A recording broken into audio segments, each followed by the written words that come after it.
Hey everybody, what is going on? It's your boy izlogic.business welcoming you to the second Anarchy Analysis predictions video for 2020. Today we're going to be jumping straight into the LEC and we're going to be breaking down every team, all the players, and predicting where each team's going to finish roughly in the league for spring split and possibly the summer split, as well as my predictions on who will win each playoffs. Now we're going to start off this episode with XL. Now XL have honestly had a big off season so far. They've picked up a very strong bot lane to add to their already good core unit. Obviously Expect is a very strong top laner. Cadril surprised me last season. He was probably one of the standout players of XL last year. Mickey is meh, in my opinion. I've never really rated him. He got destroyed by a Bjergsen Talon in the LCS back when he was on Golden Guardians, and Bjergsen just went Talon 5 with 3 Windrakes, was just able to tear him up and the entire lineup. Patrick and Tor also being Norskeren from Splice last year, obviously a phenomenal support player. Did very well with Splice, getting them to the quarterfinal stages of the tournament. And yeah, a phenomenal player, a very good team all round. Hence why this XL team has quite high teamwork and potential. It is quite high as well. If they were to pick up any player, I wish they picked up a better mid laner. Obviously, they have in their UK team Exile, who would probably have been a better fit for this team, I feel, than what Mickey is, but hey, it's down to their preferences. But let's move on to our next team. Now, the next team we're going to be talking about here is Schalke. And Schalke, I don't think they've won this off-season.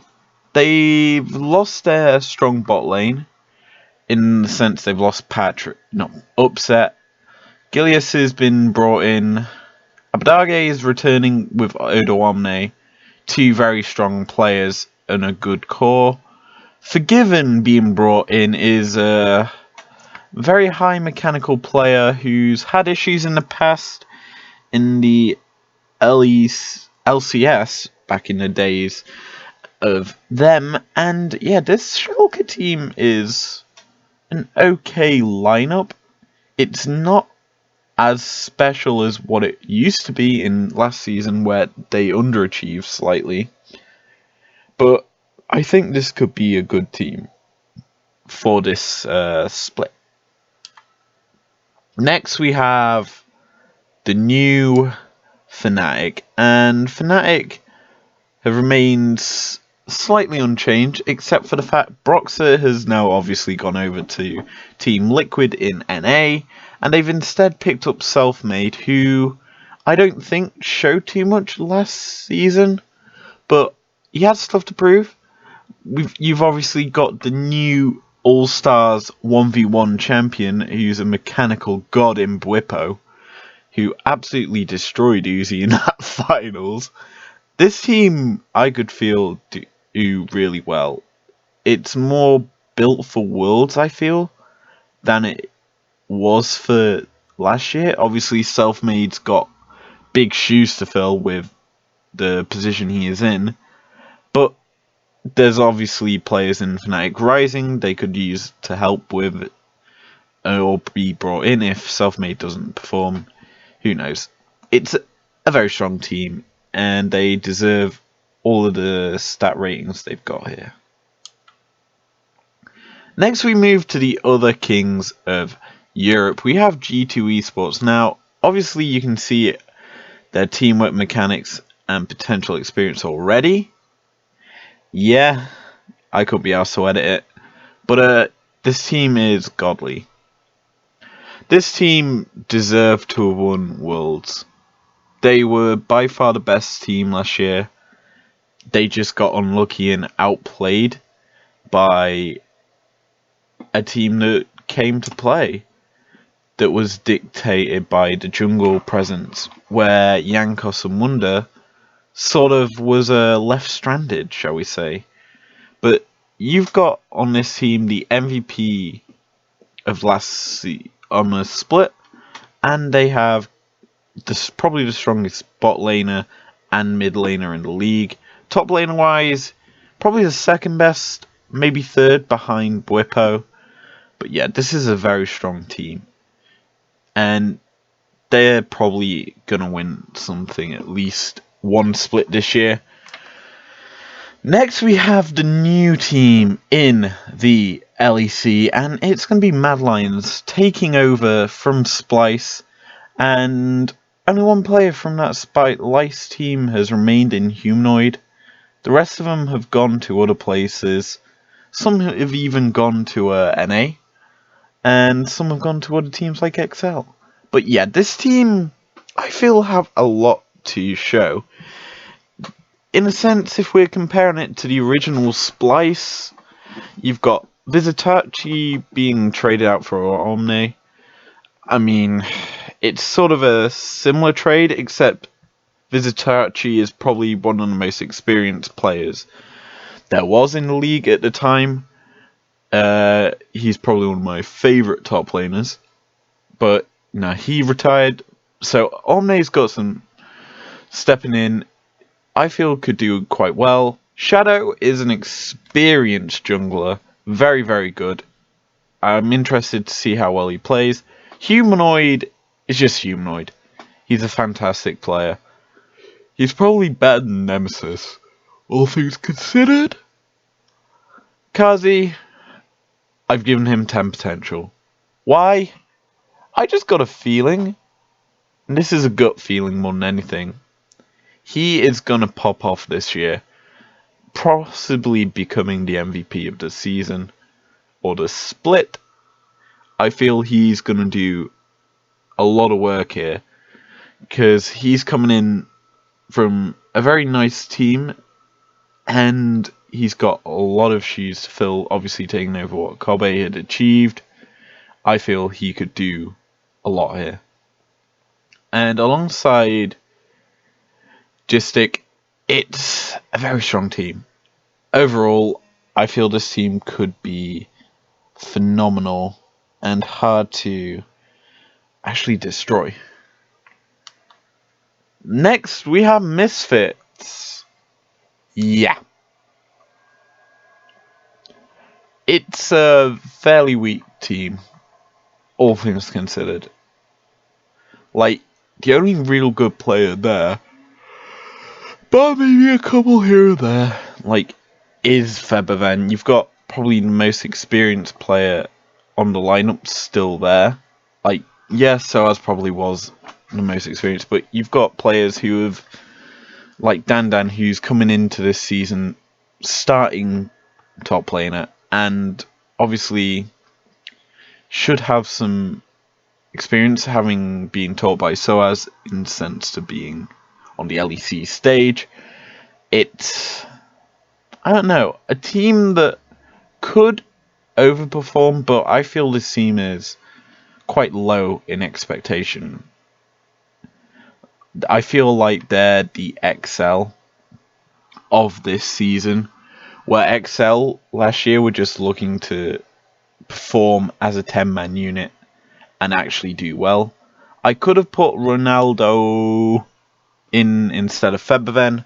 I'd rather stick Feberven in because he's the most experienced player, and if they do run Ronaldo, it's going to be iffy, shall we say. Next, we have Origin, and yeah, I would say this team has improved since last year, by the fact that you've got rid of Mithy, who was a fantastic player who retired and obviously is now coach of Fnatic. You've brought in Upset. You've got Xerxes and Afari, two strong players, a very good controlling jungler. New Duck is probably one of the most experienced players here. he lacks in certain skills, like with his macro play and micro, but he is a good player. If they got rid of him or Ofari, I could see this team being top contenders for the league, shall we say. Moving on to one of my favourite teams and my standout LEC team from last year in Rogue. And yeah, you can see I've given them quite good gradings, and this team, with the guidance from Vander on stage, it's good to see. You've got quite a young team, a lineup here, and they're doing good. I feel that this team could go on to do a lot of things and honestly be a potential threat to the actual top teams. Next we have SK Gaming, and this team is fairly unchanged from last year. They picked up Limit and a couple of other players, but again, I don't know how good this team will be. I put them quite low in my predictions. I don't think they're going to do too good, but we'll have to just sit and watch. Maybe we get a surprise season, who knows. And finally, in terms of teams, we have Vitality. And this Vitality team is a yikes. Reason I say that is they've lost a lot. Cabashad and Jack Troll are the only returning players, and instead of Jizuke, Attila, and I forgot the Vitality jungler. I really can't remember, but they've brought in some players that I feel they have a lot of potential, don't get me wrong. But whether or not they perform on stage is going to be hard to see, and it's nothing like what they've competed on before. So it's going to be interesting to see whether or not this team does well. But that is my actual rundown of each team. Let's actually go over my predictions on where each team will finish. And we'll start with 10, 9, 8, and 7. Yeah. SK Gaming, dead last. It's between them and Vitality, honestly, for who was 10th. And Vitality, where they've been ranked quite poorly in terms of their overalls, I still feel can actually outdo SK. I've got a feeling SK may implode. Misfits, again, another weak team. That's why they're this low rated. I don't think they're going to do too good unless they do use the experience that they have in certain advantages and actually outperform. Schalke, again, is a team that I've put quite low in terms of where they're expected to finish. I don't feel that Schalke can do much this season. With the losses they've had and the players brought in here and there, it's an iffy situation. If you look at the teams I put above them, they've all made big moves for big players, and Schalke, I just feel, are one of the teams that have been stripped of a lot of their actual main team. So, let's discuss our playoff teams. We're going to start off with XL. And yeah, XL have had a fantastic off-season, as I said before.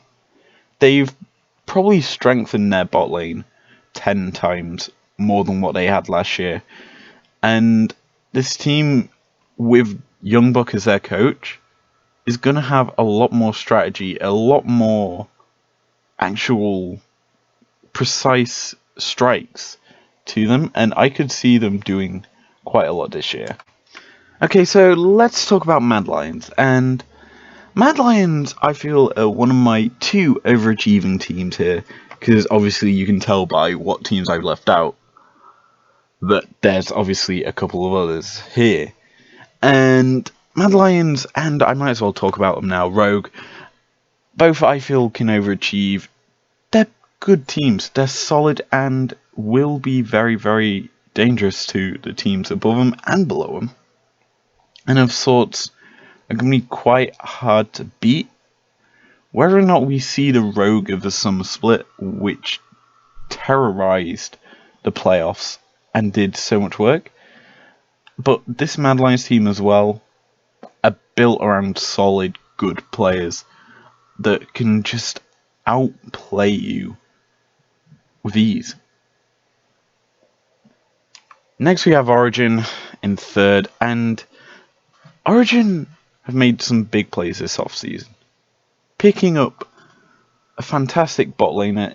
Don't get me wrong, Patrick's phenomenal, but they've brought in a bit more of a stronger team lineup in last year, and I feel they've got the right backing in terms of coaching and also management that can actually lead them to success this year. And finally, let's talk about Fnatic and G2. Yeah, kind of obvious these two were going to be my top two, and purely the reasoning behind Fnatic being in second over G2 in first. Fnatic haven't retained their core team. They lost probably the most valuable member of that team that allowed them to play the map so effectively in Broxah. He was a very key part of that team to be able to move around the map, and they've also lost their coaching brilliance in Youngbuck, and I don't think they could probably do as well as they expect to this year. But enough about each team, as I briefly glanced over G2 in a sense that they're unchanged. That's basically the reason they're number one. But yeah, let's look at the spring and summer playoffs. And it's fairly obvious why I'm glancing over G2. I feel they're going to win the spring playoffs. Hands down. By far, probably the best team in this league. It's unchanged. They've got such a good core and are able to just do phenomenal things as players.